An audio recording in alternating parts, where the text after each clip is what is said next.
Welcome to Big Progress Channel. Welcome to Big Progress Channel. I'm Hannah, and I'm so happy you're here with us today.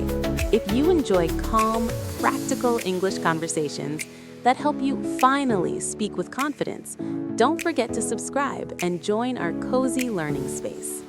Hi, everyone. I'm Lamb. And Hannah, can I say something honestly? Of course, Lamb. Yesterday, my boss asked me a very simple question in English. Very simple. I knew the answer, I knew the vocabulary, but when I opened my mouth, nothing came out. You froze? Completely. My brain was thinking too much. Is this grammar correct? Should I use present perfect? What if I make a mistake? And while I was thinking, the moment was gone. That sounds painful. It is. And it's not just once. It happens again and again. I study, I understand, but when it's time to speak, I overthink everything. Hannah, is overthinking destroying my English? Let me ask you something, Lamb. What if the real problem is not your English level, but your thinking habits? That sounds scary. What if you already know enough English to speak, but your mind is stopping you? Wait, are you saying the problem is not grammar? I'm saying this. Many learners don't fail because they don't know English. They fail because they don't trust themselves. That hurts a little. I know, but here's the good news. In the next 10 to 15 minutes, we're going to understand why you overthink when you speak English and how to stop it step by step. Step by step? Yes, simple, practical, no complicated theory. By the end of this episode, you'll know exactly what to do the next time someone speaks to you in English. That sounds like something I really need. Let me ask you one more question. When someone talks to you in English, what happens in your head? It's like 10 voices start talking at the same time. What do they say? Don't make a mistake. Speak perfectly. Your pronunciation is bad. They will judge you. And while I'm listening to all those voices, I'm not listening to the person anymore. So you're not just speaking English, you're fighting your own thoughts. Exactly.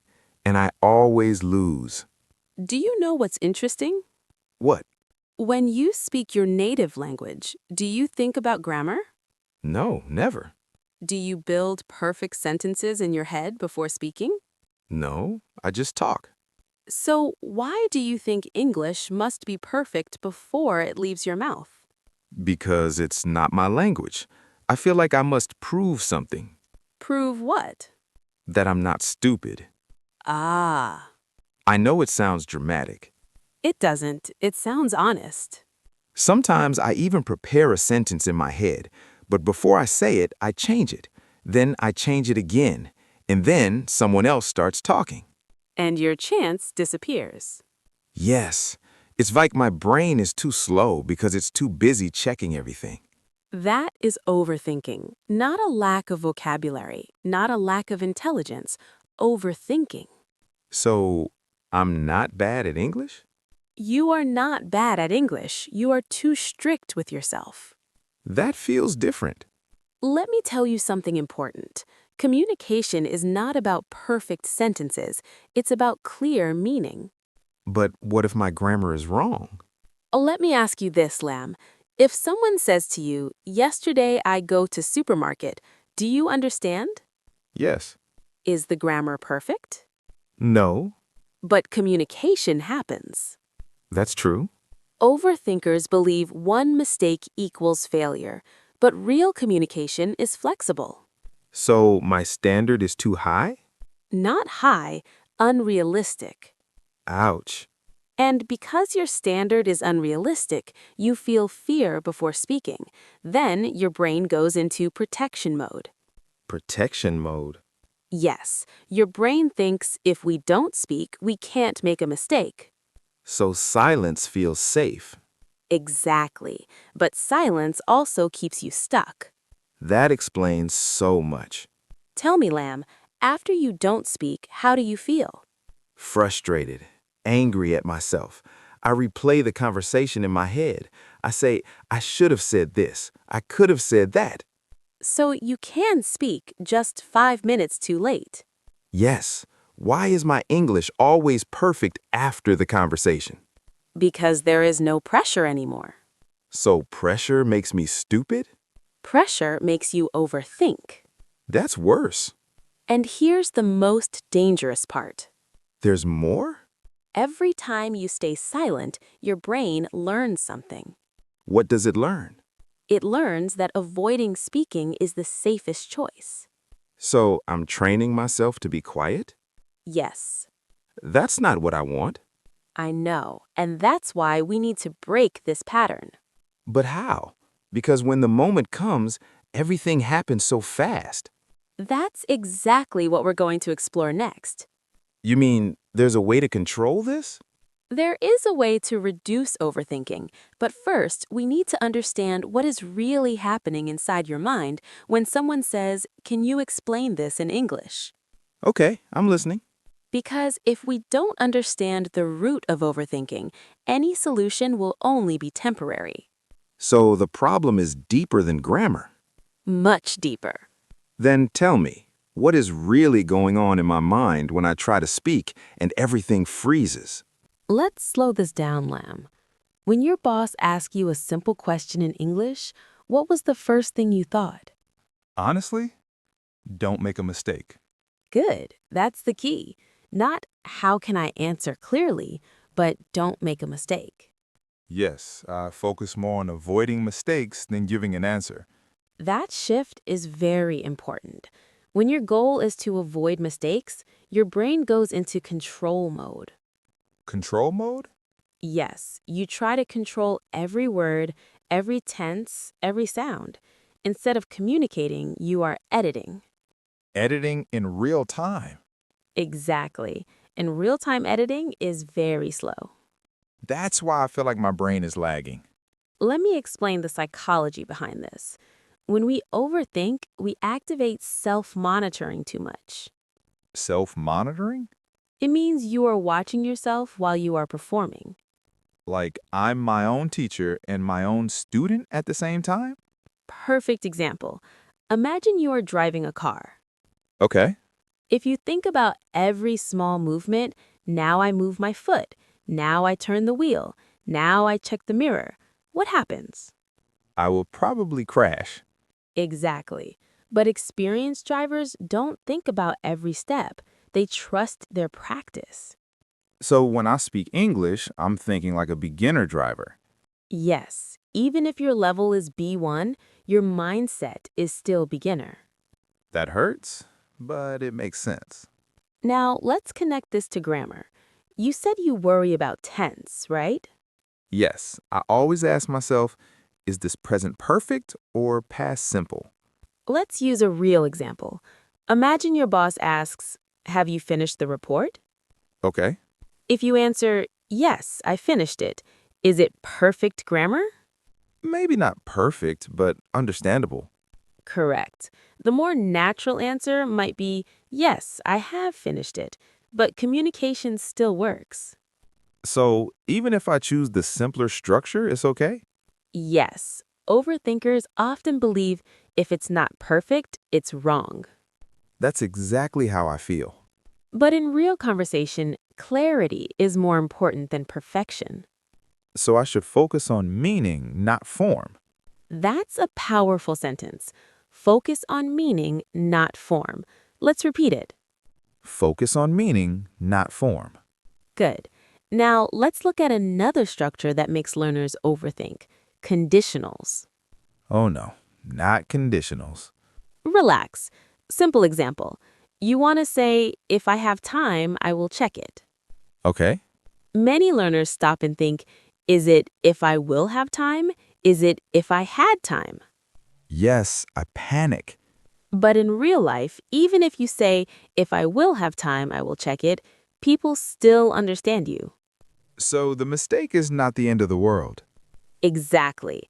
Overthinking makes small mistakes look huge. It's like my brain uses a magnifying glass. beautiful image, yes. And when you see a mistake as huge, your body reacts. Reacts how? Your heart beats faster, your muscles tighten, your breathing changes. That's true. I feel nervous even before I speak. That physical reaction makes your thinking slower So my body and my mind are working against me, because they think they are protecting you. protecting me from embarrassment. Yes, but here's something important. Embarrassment is not dangerous. It feels dangerous. It feels uncomfortable. That's different. Hmm. Let me ask you this. Have you ever heard a foreigner speak your language with mistakes? Yes, many times. Did you think they were stupid? No, I actually respect them Why? because they're trying. Exactly. But when it's you, you don't give yourself the same kindness. I'm much stricter with myself. That's another cause of overthinking, perfectionism. So I'm not just learning English, I'm fighting my own perfectionism. Yes, and perfectionism sounds positive, but in speaking practice, it blocks fluency. Because fluency needs flow. Correct. Fluency is about continuous speech, not perfect grammar. So if I stop every sentence to correct myself, I break the flow. Exactly. And breaking the flow increases anxiety. Then anxiety increases overthinking. It becomes a cycle. A terrible cycle. Let's describe it clearly. Okay. Step 1, you want to speak. Yes. Step 2, you think, I must be perfect. Yes. Step 3, you monitor every word. Yes. Step 4, you hesitate. Yes. Step 5, you feel embarrassed. Yes. Step 6, next time you are even more afraid. That is exactly my life. Good. Awareness is the first step. So understanding this cycle already helps? It does, because now you know the problem is not, I don't know enough English. The problem is, I don't allow myself to speak imperfectly. That sentence hits hard. Let's practice a small reflection. Finish this sentence. If I make a mistake in English, it means, It means I'm bad at English. is that fact or fear? Fear. Good. Now try again. If I make a mistake in English, it means, It means I am learning, that's a healthier belief. but it still feels uncomfortable. Growth is often uncomfortable. So discomfort doesn't mean I'm failing? Exactly. Discomfort often means you are improving. That changes the perspective. Let's review quickly. Why do you overthink? Because I focus on avoiding mistakes. And, And I try to monitor every word. and, And I'm afraid of judgment. and. And because I believe mistakes mean failure. Excellent summary. Wow, I actually understand my problem better now. Good, but understanding is not enough. Of course, now you're going to tell me I need to do something uncomfortable. Not just uncomfortable, practical. That sounds dangerous already. In the next part, we're going to build a simple speaking strategy. Not theory, not motivation, a clear method you can use tomorrow at work. A real method? Yes, a method that reduces overthinking before it even starts. Hannah, please tell me this is not just be confident. No, confidence is a result, not a starting point. Then what is the starting point? The starting point is changing how you speak in the first 10 seconds of any English conversation. The starting point is changing how you speak in the first 10 seconds of any English conversation. The first 10 seconds, that sounds very specific. It is, because overthinking usually happens before or at the beginning of speaking. Yes, the panic starts immediately. So instead of trying to control the whole conversation, we control the first sentence. Just the first sentence? Yes, your only job is to say a simple, clear first sentence. Not a perfect one, just clear. That already feels lighter. Good. Let's build your new rule. Rule number 1, start simple. Start simple. If your boss asks, "Can you explain the problem?" don't search for a complex answer. That's what I usually do. Instead, start with, "Yes, the main problem is," then continue. So I use a fixed starter. Exactly. We call this a speaking anchor. A speaking anchor? Yes, a short sentence you can use anytime. For example, in my opinion, from my experience, the main point is, I think the issue is. Oh, I like that. It gives me time to breathe. That's the idea. Anchors reduce pressure. When you begin smoothly, your brain relaxes. So instead of freezing, I move. Exactly. Motion reduces overthinking. That's practical. I can actually do that. Good. Now, rule number 2, speak first, correct later. That sounds scary. Let me explain. When you speak, your goal is communication. After the conversation, you can reflect. So not during the sentence. Not during. For example, say, "Yesterday I go to meeting." Okay. After the conversation, you think, it should be "I went." So I correct it in my notebook, not in the moment. Exactly. This protects your fluency. That feels very different from what I usually do. Because usually, you try to correct yourself in real time. Yes, and I stop in the middle of the sentence. And that increases anxiety. True. Now, rule number 3, limit your sentence length. What does that mean? Overthinkers try to build long, perfect sentences. Instead, use short sentences. Can you give me an example? Instead of saying, "If we had considered the budget limitations earlier, we might have avoided this situation," That's complicated already.